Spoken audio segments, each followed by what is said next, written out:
brought to you by Palvi Agrico. आता शेतीसाठी जे काही लागणार ते घरपोच मिळणार, तेही मोबाईलच्या एका क्लिकवर.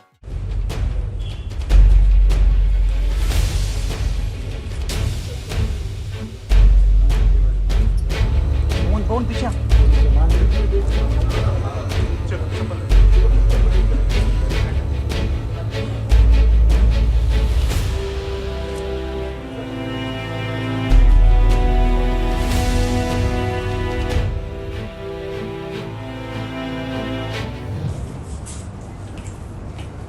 सगळ्यांना नमस्कार.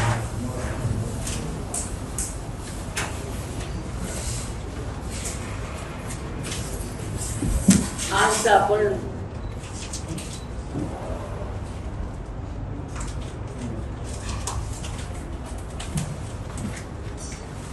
आदरणीय दादांच्या अचानक जाण्यामुळे ही पोकळी निर्माण झालेली आहे. त्या सगळ्याच ठिकाणी आपण सगळ्यांच्या निर्णयामुळे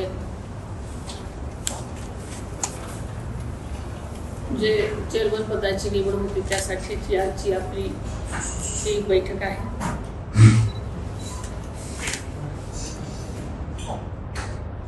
मी काही दिवसापूर्वीच स्वप्नीलला म्हणाले होते की स्वप्नील, तुम्ही मला माळेगावला कधीही बोलवलं नाही रे, मी येणार आहे तुमच्याकडे, पण अशा पद्धतीने मला इथे यावं लागेल असं स्वप्नातही वाटलं होतं. आदरणीय दादांचं माळेगाव कारखाना एक देशामध्ये अग्रगण्य साखर कारखान्याचं एक स्वप्न होतं आणि त्या दृष्टीने त्यांची वाटचाल चालू होती. आपल्याला माहिती आहे की नीलकंठेश्वर पॅनलला जेव्हा सगळ्यांनी भरभरून मतदान दिलं, आपल्या सगळ्यांच्या सहकार्याने, आपल्या सरकारच्या कामामुळे आणि दादांची निष्ठा आणि दादांचं बारीक लक्ष प्रत्येकावर, त्यामुळे आपण सगळेजण ह्या कारखान्यावर आल्यानंतर दादा उपमुख्यमंत्री असताना, एक अर्थमंत्री असताना सुद्धा या कारखान्याची जबाबदारी त्यांनी घेतली, आपण सगळ्यांनी त्यांना दिली. त्यामागचं एकच कारण होतं की हा अत्यंत चांगला, सगळीकडे वाखाणलेला कारखाना देशामध्ये त्यांना एक नंबरचा आणायचा होता. त्यामागे अनेक त्यांच्या गोष्टी होत्या. त्यांनी चेअरमन झाल्यानंतर सुद्धा अल्पावधीतच खूप काही गोष्टी कारखान्यासाठी केल्या आणि त्यांची स्वप्न खूप काही करण्याची होती.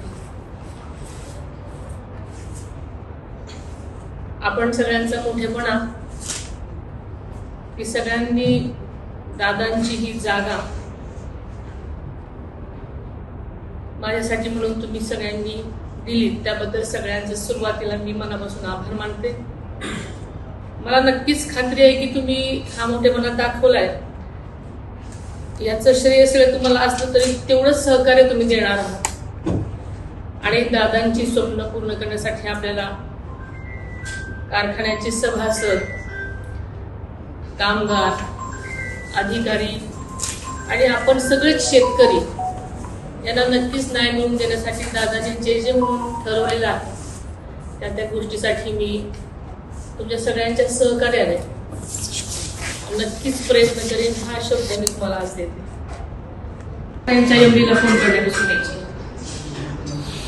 आपल्याला माहिती आहे की दोन शुगर असेल किंवा बाकीचे सगळे कारखाने असतील, त्या सगळ्या कारखान्यांचं अधूनमधून मी पण भेट द्यायची. त्याच्यामुळे अगदी सखोल माहिती नसली तरी मला याविषयीची तोंड ओळख चांगली आहे.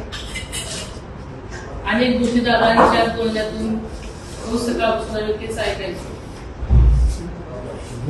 त्यामुळे काम करताना अडचणी आल्या सहकार्याला नक्कीच आवश्यक